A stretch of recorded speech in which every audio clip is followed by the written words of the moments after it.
कल हम लोग पढ़े थे क्या, पढ़े थे आर्किमिडीज का सिद्धांत है ना।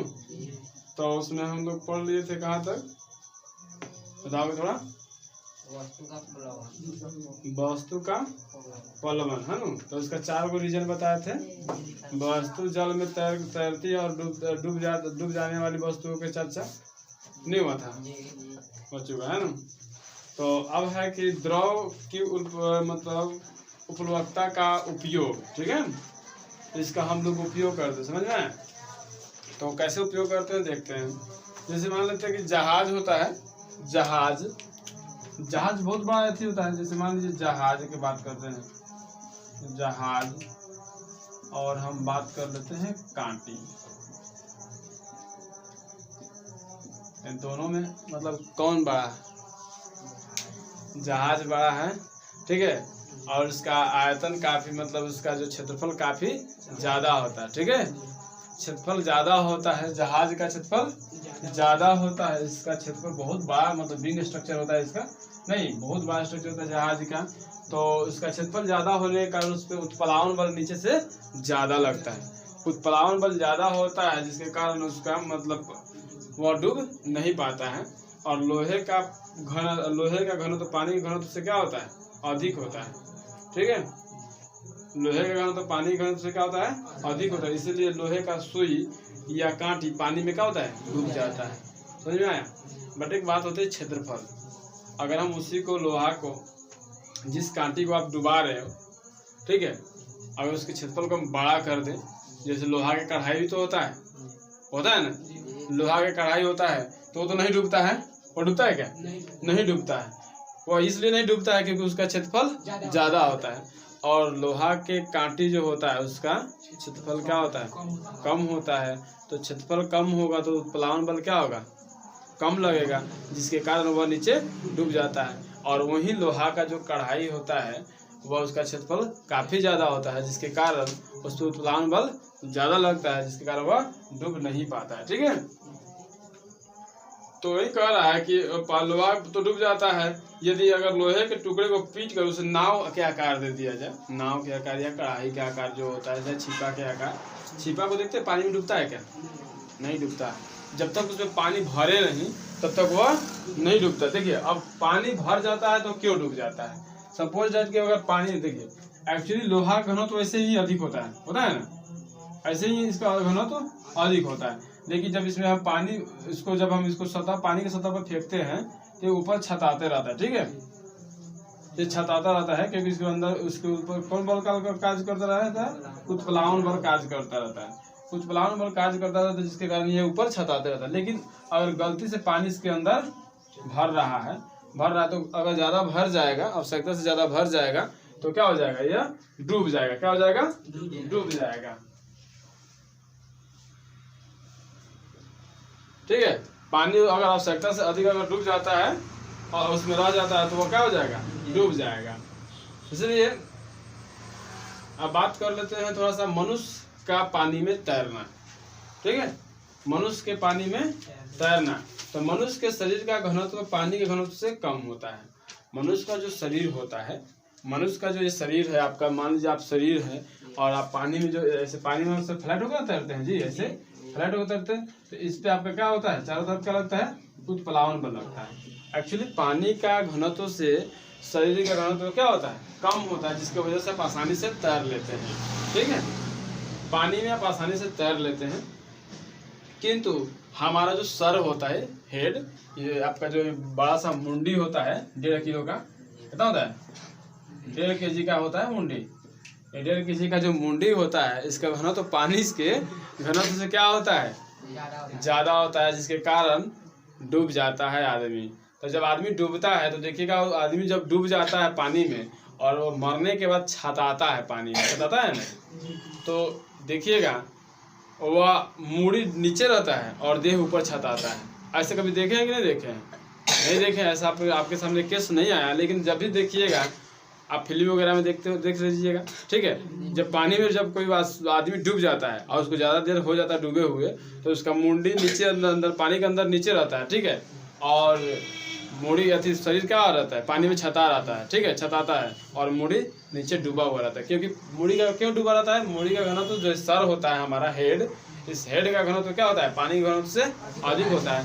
इसलिए जब हम डूबते समय कोशिश करते हैं कि अपनी मुंडी को बाहर रखें, डूबते समय क्या करते हैं, मुंडी को बाहर रखते हैं। इसलिए कभी देखिएगा, कभी ऊपर कभी नीचे, कभी ऊपर कभी नीचे करता रहता है। जब आदमी डूबता है तो ऊपर नीचे अचानक करता है, क्योंकि अपनी मुंडी को कोशिश कराया जाता है कि वह बाहर लाया जाए, और जब वही डूब जाता है तो इंसान उसके अंदर डूब जाता है, ठीक है, क्योंकि सिर का जो घनत्व होता है अधिक होता है।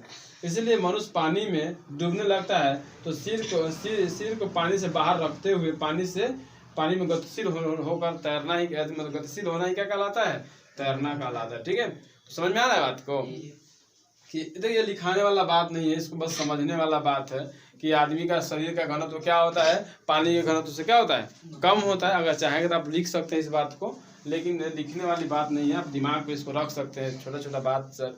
तो सर का घनत्व पानी के घनत्व से अधिक होता है, लेकिन शरीर का घनत्व, इस बॉडी का घनत्व पानी के घनत्व से कम होता है, ठीक है। अब हम बात कर लेते हैं थोड़ा सा समुद्र के पानी का घनत्व नदी झील के पानी के घनत्व से क्या होता है, अधिक होता है, ठीक है। इसको लिख लीजिए, लिखिए, काफी खोले है ना जी, लाइन बना के लिखिएगा। समुद्र के पानी का घनत्व, समुद्र के पानी का घनत्व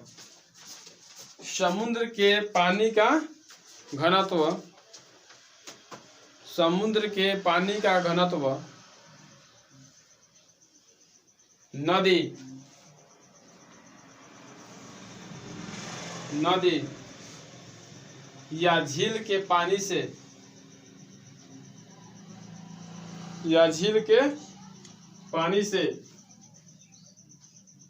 अधिक होता है, या झील के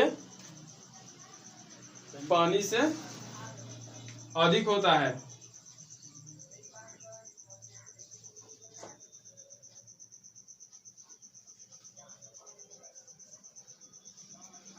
इसलिए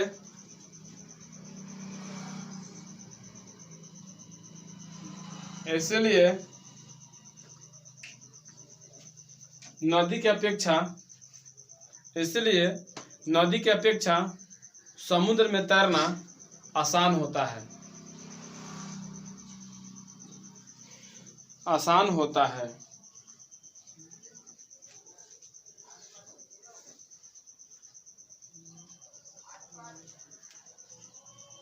अब आपसे सवाल करता है, मान लीजिए आप जैसे आप एग्जाम देने बैठते हैं और आपसे सवाल करता है कि समुद्र के नदी के अपेक्षा समुद्र में तैरना आसान होता है क्यों? समुद्र के अपेक्षा नदी के अपेक्षा समुद्र में तैरना क्या होता है, आसान होता है क्यों? तो आप कहिएगा कि समुद्र के पानी का घनत्व अधिक होता है, जबकि नदी और झील के घनत्व, पानी का घनत्व क्या होता है, कम होता है, जिसके कारण नदी के अपेक्षा समुद्र में तैरना आसान होता है, ठीक है। अब हम बात कर लेते हैं पल्लवी हिमशैल। किसका बात कर रहे हैं हम? पल्लवी हिमशैल। बर्फ का घनत्व पानी के घनत्व से क्या होता है, कम होता है। लिखिएगा इसको, पल्लवी हिमशैल में मतलब स्टार्ट देके मतलब लाइन बना के लिखिएगा। पल्लवी हिमशैल ऊपर टॉपिक दे दीजिए, पल्लवी हिमशैल।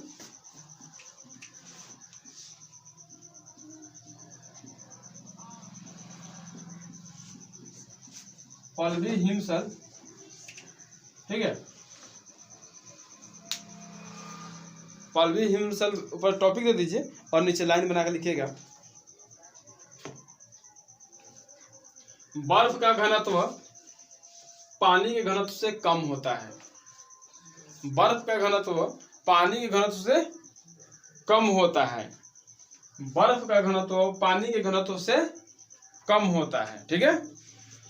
तो आपने जाना कि बर्फ का घनत्व क्या होता है, पानी के घनत्व से कम होता है। तो एक्चुअली बर्फ को जब हम पानी में रखते तो तैरने लगता है।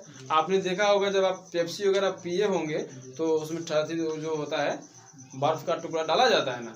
या फिर आप बचपन में खेले होंगे जो बर्फ मिलता है ना, अब तो बर्फ क्या दूसरे टाइप की बर्फ मिल रहा है, पहले के ज़माने में बर्फ हम लोग जो खाते होते थे सादा बर्फ को देखिएगा, आज भी अगर आप सादा बर्फ लाते होंगे तो देखिएगा जब उसको पानी में डालिएगा शरबत वगैरह रूह अफ़ज़ा वगैरह बनाने के लिए, तो बर्फ क्या होता है ऊपर तैरने लगता है। क्यों तैरने लगा? क्योंकि पानी का घनत्व अधिक है और ये क्या बोलते हैं बर्फ का घनत्व कम है। ठीक है, बना पानी से है जी, बर्फ पानी से बना है, लेकिन बर्फ का घनत्व क्या हो जाता है कम हो जाता है और पानी का घनत्व क्या हो जाता है अधिक हो जाता है। ठीक है, तो लिखिएगा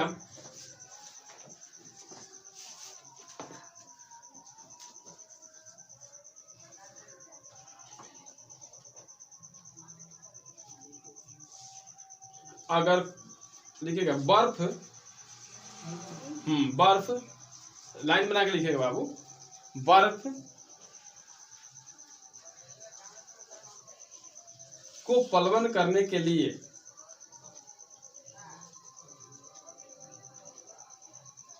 करने के लिए जो लिखे ना,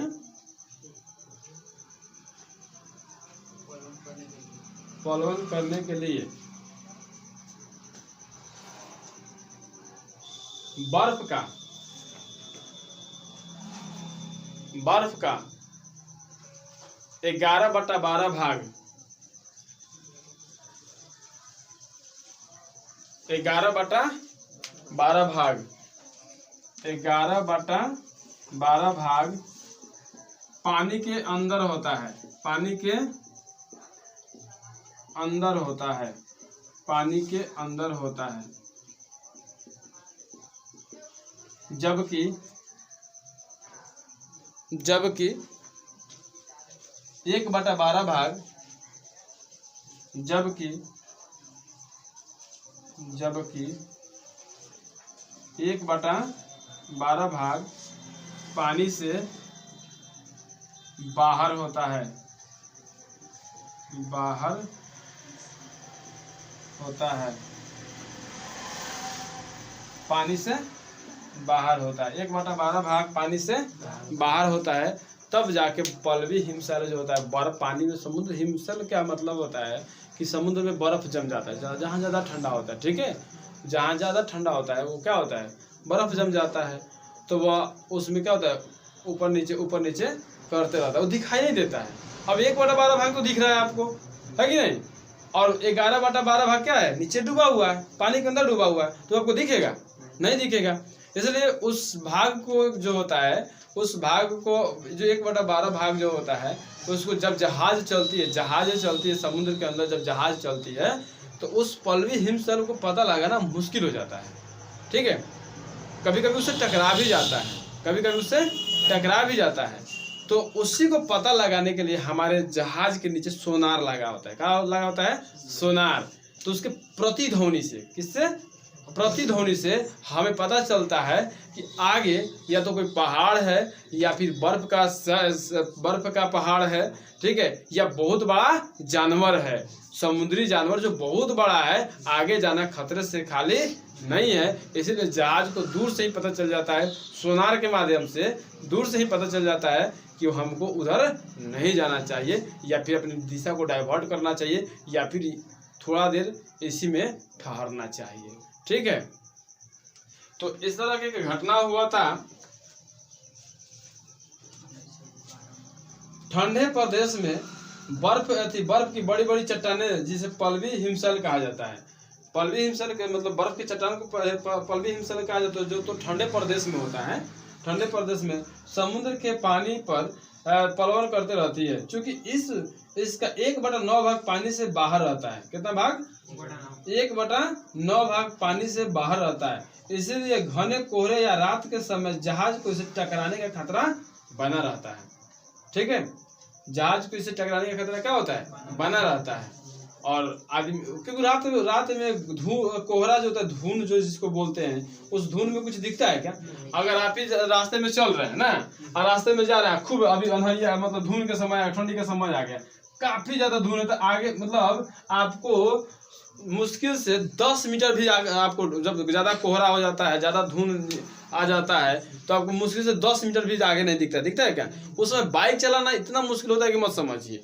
और उस समुद्र में जहाँ पानी ही पानी है, जहाँ पानी ही पानी है, तो ज़रा सोचो, जहाँ ठंडा प्रदेश है उसकी हम बात कर रहे हैं, तो वहाँ बर्फ से पानी का बफारा कितना मारता होगा, तो धुंध कितना, कोहरा कितना होगा, आपको आगे कुछ दिखेगा क्या? नहीं दिखेगा। इस स्थिति में हिमशैल से टकरा जाने का खतरा हमेशा बना होता है। तो सेम कंडीशन एक बार हुआ था 1912 में टाइटैनिक जहाज के साथ। किसके साथ? टाइटैनिक जहाज के साथ हुआ था। हिमशैल से टकराकर वो क्या हुआ? नष्ट हो गया था। 1912 में टाइटैनिक जहाज हिमशैल से टकराया था, समुद्र के अंदर हिमशैल से टकराया था, और 1912 में वो टकराया था, और उस पर जितना भी सवार जो थे यात्री, लगभग हजारों की संख्या में मर गए थे। ठीक है, इसलिए हमें अब हमारे नए टेक्नोलॉजी वाले जहाज़ों में सोनार लगे होते हैं, जो एक्चुअली हम तो कंफर्म नहीं कर सकते कि पूरा का पूरा इन्फॉर्मेशन दे देगा, लेकिन हिमशैल का पता, चट्टान के बारे में पता, बड़े जीव के बारे में पता, या फिर कोई उधर ऐसे तत्व है जिधर नहीं जाना चाहिए, इसका भी पता हमें किसके माध्यम से लगता है? सोनार के माध्यम से। ठीक है, ये हम लोग नेक्स्ट चैप्टर ध्वनि जिसमें शुरू होगा उसमें पढ़ेंगे। ठीक है, अब देखिए अपेक्षित घनत्व लिख के डाल दीजिए बाबू। अपेक्षित घनत्व,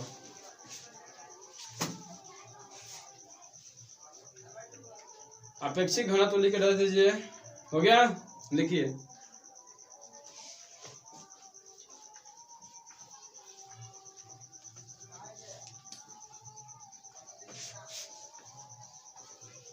हो गया? लिखोगे, किसी पदार्थ के घनत्व एवं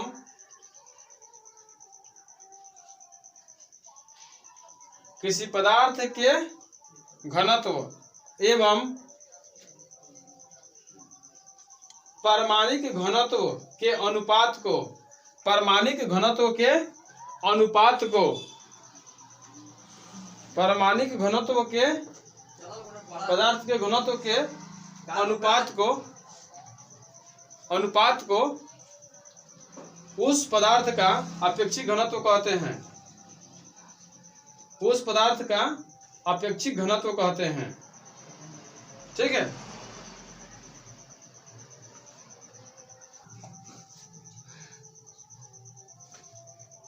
ठीक है।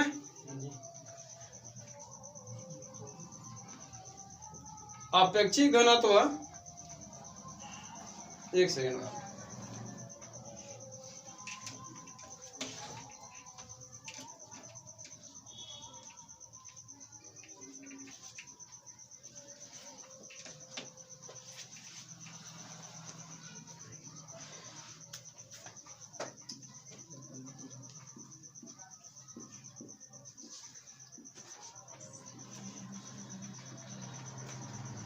अपेक्षित घनत्व बराबर होगा किसी पदार्थ का घनत्व,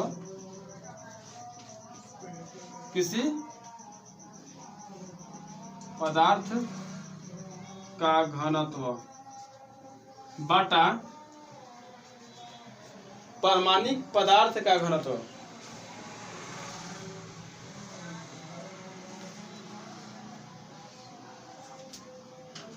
पदार्थ का घनत्व। ठीक है,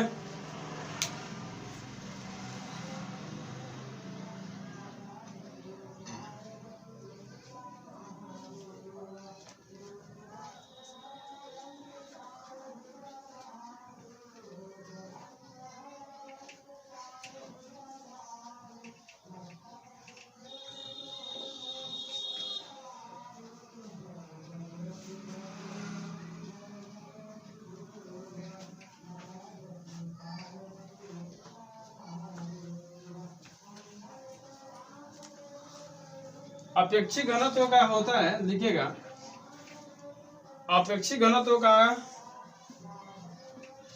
अपेक्षित घनत्व का कोई मात्रक नहीं होता है। अपेक्षित घनत्व का कोई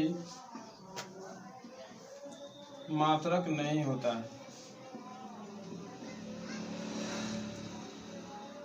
कोई मात्रक नहीं होता है, अपेक्षिक घनत्व का कोई मात्रक नहीं होता है। ठीक है,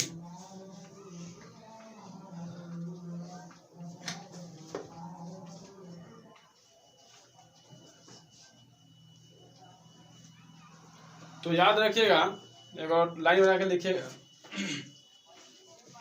कोई वस्तु पानी में डूबे या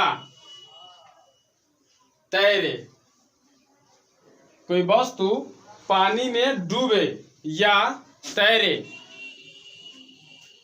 कोई वस्तु पानी में डूबे या तैरे, यह पानी के अपेक्षा, यह पानी के अपेक्षा उस वस्तु के, पानी के अपेक्षा उस वस्तु के घनत्व पर निर्भर करता है, उस वस्तु के घनत्व पर निर्भर करता है, उस वस्तु के घनत्व पर निर्भर करता है।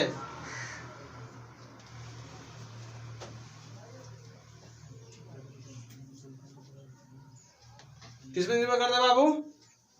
वस्तु के घनत्व पर निर्भर करता है।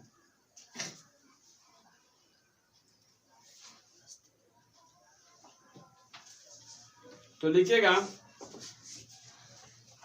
पानी का अधिकतम घनत्व, स्टार देकर लिखिएगा बाबू, लाइन बना के इसे, पानी का अधिकतम, पानी का अधिकतम घनत्व 4 डिग्री सेल्सियस होता है। पानी का अधिकतम घनत्व 4 डिग्री सेल्सियस होता है। ठीक है,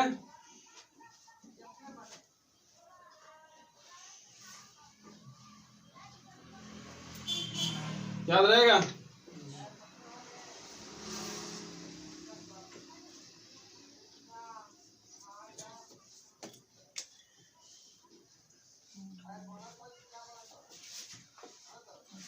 तो घनत्व और अपेक्षिक घनत्व में अंतर लिखिए, घनत्व और अपेक्षिक घनत्व में अंतर लिखिए।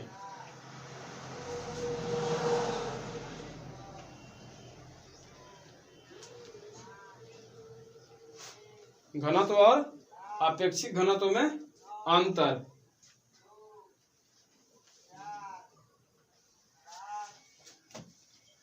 एक और लिखिए घनत्व बराबर, एक और लिखिएगा घनत्व लिखिएगा, एक और लिखिएगा अपेक्षिक घनत्व।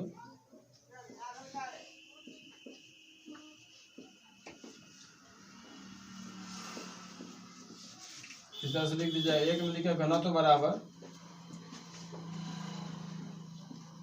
द्रव्यमान बटा आयतन,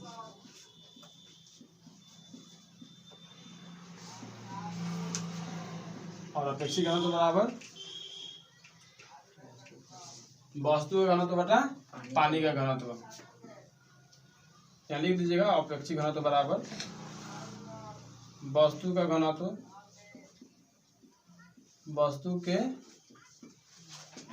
घनत्व बटा पानी के घनत्व।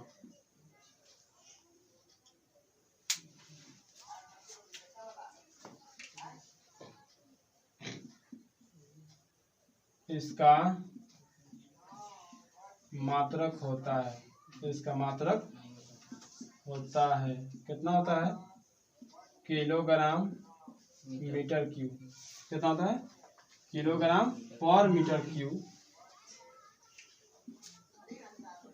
इसका मात्रक नहीं होता है। क्या होता है? मात्रक नहीं होता है, यूनिट लेस है, इसमें मात्रक नहीं होता है। ठीक है, तो अगर इसका डायमेंशन की बात कर ले तो M0 L0 T0 डिमाए है,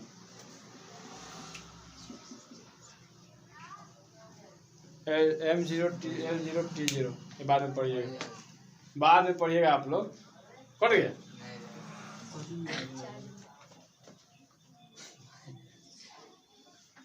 नहीं तो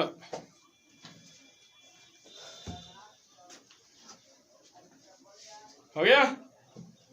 तो इस तरह से चैप्टर फिनिश हो गया।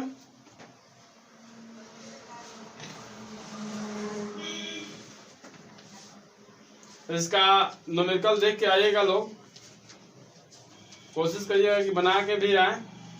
नेक्स्ट चैप्टर है कार्य, ऊर्जा और कथी, शक्ति। ठीक है, कार्य, ऊर्जा और शक्ति।